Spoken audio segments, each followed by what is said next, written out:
there's another kind of instinct that you need to be on the lookout for, and this one is a liar. This one is a saboteur. This one is a backbiter. This is the instinct that says, you've had enough. You've given it your best shot. You can stand down. You can back off. You can rest now. Which sets up this problem for all of us. You're never going to feel like it. It's your job to make yourself do the crap you don't want to do so you can be everything that you're supposed to be. And you're so damn busy waiting to feel like it. And you're never going to. And that's the problem. There are those of you, you're still immature. When your excitement is up, your effort is up. But when your excitement goes down, your effort goes down. For some of you, you're too seasonal. When you're excited, man, you coming to work the first week, the first month, the first 3 months when you got that job, you were excited, and so you was putting forth effort. You on blade. Now you got comfortable, and you're not excited no more. And guess what happened? Your effort has gone down. So do me a favor, get off of that feeling stuff. Get off your excitement. We're not dealing with feelings because feelings go up and down. You don't have to be excited. You made a commitment to that job. Did nobody force you to take that job? You signed your name on the dotted line. And commitment said, I don't care how I feel. I don't care if I'm excited. I don't care if I'm pumped up. I don't care if I'm fired up. You made a commitment. Now it's time to put up. Lazy people do a little work and think they should be winning, but winners work as hard as possible and still worry if they're being lazy. So if you're a winner, you ain't comfortable. Every day I get up and give everything I got to everything I'm a part of simply because this is who I am. Like the only thing I need every day of my life is 86,400 seconds. That's it. Like I don't need some reward. Like the only thing I need is breath in my body, and I'm flat out going get it. A person with passion always stands out. The world is so full of average that once you have passion and a sense of energy in your life, it distinguishes you. When you're passionate about something, it isn't reasonable, but you do it anyway. Passion will take you where nothing else will ever take you. It'll give you that decided edge. It'll help you to stand out. When you want to become a diamond, your whole attitude change, your whole mindset, your thinking, your relationships, the decisions that you make, how you spend your time, your energy, all of it changes. See, this is something that you can't be in this business. This business has to be in you. You take advantage of this opportunity. You let everything else go. You eat different. You study different. You practice different. You don't belong at the bottom, and it's time for you to get your butt from down there. It's time for you to stop being comfortable at the bottom. Get your butt up and get to where you're supposed to be. You are a royal priesthood. Get where you belong. Do what you're supposed to do. Live like you're supposed to live.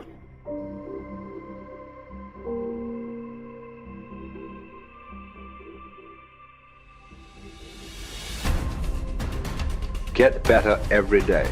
Socrates didn't know much. There wasn't much he held for certain. But he was sure, he said, that we cannot remain as we are. It doesn't matter who you are. It doesn't matter what you've done. Nobody is as good as they could be. Nobody is perfect. Everybody can improve. There are few self-fulfilling prophecies more important or more dangerous than this. If you think you have room to grow, you do, and you will. If you think you're as good as you can be, you're right. You won't get any better. It has been said that Tom Brady, the greatest quarterback in history, the youngest and the oldest to win a Super Bowl, isn't obsessed with winning. That's not what he focuses on. He's obsessed with improving the accuracy of his touchdown passes in the fourth quarter. He's obsessed with getting a little bit faster at releasing the football. He's not willing to stay the same, even though that same is very consistently the best in the league. The process of getting better, that's his drug. That's the dragon he chases. That's how he is able to defy aging and all expectations. The Japanese word for this is kaizen, continual improvement. Always finding something to work on, to make a little progress on. Never being satisfied, always looking to grow. Revolution, transformation, that's what amateurs chase. The pros are after evolution. If the first step is just showing up, committing to doing something each day, then the next step is finding something to focus on getting better at each day. And in this, where cumulative improvement meets compounding returns, we can harness one of the most powerful forces on earth. Think about it. Most people don't even show up. Of the people who do, most don't really push themselves. So to show up and be disciplined about daily improvement. You are the rarest of the rare, and if improvement sounds difficult, how about just making fewer mistakes? This is what Gehrig's manager said about him. The secret to Gehrig's incredible trajectory as an athlete wasn't just his commitment. It was that he never made the same mistake twice. The guy who began his career blowing at least one play per inning improved to one mistake per game, to one per week, to one per month. To err is human. But to err is each day is to become closer to the divine. We not only hold ourselves to a standard, but we ratchet the standard up as we go. Just as with weight training, what we're lifting should be steadily increasing with each subsequent workout. Our unwillingness to be satisfied with our performance, to be done with our progress, is what keeps us from plateauing. It drives us forward. Is it a little discouraging that we never seem to arrive? That our standards rise just out of reach of our abilities? Absolutely not.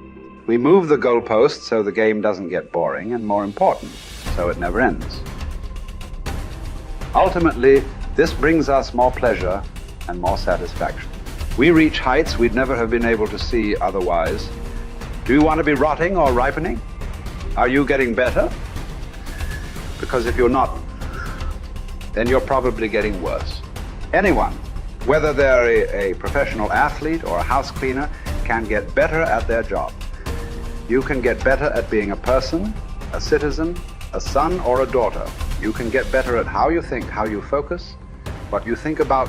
Just as one person delights in improving his farm and another his horse, Epictetus would say, riffing as it happens on Socrates, so I delight in attending to my improvement day by day. He said this as a man who clawed his way out of slavery. He said this from exile.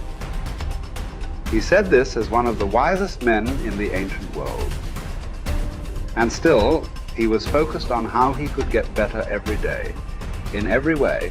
One can imagine that for Epictetus, this discipline would have been extremely helpful in those dark times, because it gave him something to focus on, something only he controlled, not his master, not society, not his station in life. But this discipline is also helpful in the good times too, preventing one from getting too cocky or complacent. It doesn't matter what the scoreboard says, or the bank balance, or the sales figures, or the headlines. You know whether you're getting better or worse, whether you're making progress day to day. And if you are, wonderful. If you know there is room for improvement, also wonderful. Either way, your marching orders are the same. Come what may, success or failure, fame or misfortune. A focus on progress lets us look ourselves in the mirror with pride and ignore all the commotion in the background. It's the journey of a lifetime. In fact, that's the way to think about all of this. How much progress could you make if you made just a little each day over the course of an entire life? What might this journey look like? Where might it lead if each bit of progress you made presented both the opportunity and the obligation to make a little more progress, and you seized those opportunities, you lived up to those obligations each and every time? Will you choose to take this journey? Will you continue on, even when you've reached further than you ever thought you could go? Or will you stop there? Are you going to keep practicing? Or have you decided that this is good enough? That you're good enough? Will you remain as you are? Or become what you're capable of? Because once you stop getting better, there's only one direction to go. Do the best you can. The Emperor says in Marguerite Yourcenar's beautiful novel Memoirs of Hadrian, do it over again. Then still improve, even if ever so slightly, those retouches. It's a beautiful irony. You're never content with your progress, and yet you're always content. Because you're making progress. What does it mean to live an infinite life? Clearly, our lives are finite. We're born, we die, we come, we go. But life is infinite. The game of life will continue with us or without us. Which means every single one of us has a choice. We don't get to choose the nature of the game. Life is infinite. We don't even get to choose if we want to play in the game or not. Once you're born, you're in it. We get one choice. Do you want to play with a finite mindset, or do you want to play with an infinite mindset? To play with a finite mindset means waking up every day and say, I'm going to be the best, I'm going to be better than everybody else, I'm going to accumulate more power, more responsibility, more money, whatever it is, whatever your metric is, I'm going to get more than anybody else. Me. And when you die, you take none of it with you.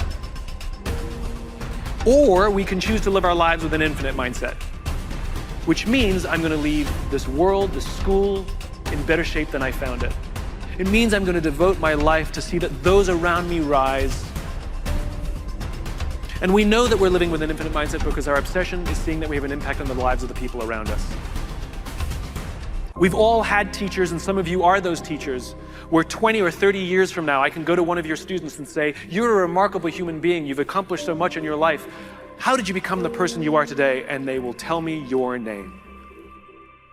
We all remember the teacher who believed in us. We all remember the teacher who had our backs. We all remember the teacher who saw something in us that nobody else saw. We've forgotten all the others, but we remember those couple. And that's what it means to live with an infinite mindset. It means we divert ourselves to that mindset for everyone in our lives. That other teachers will say that about us. Other principals will say that about us. Other students will say that about us. Our friends will say that about us. I am who I am today because of you, and I will commit to live the same life that you taught me how to live. And you will literally live on beyond your own lifestyle, your own lifetime. That when you're gone, others will carry your work for you.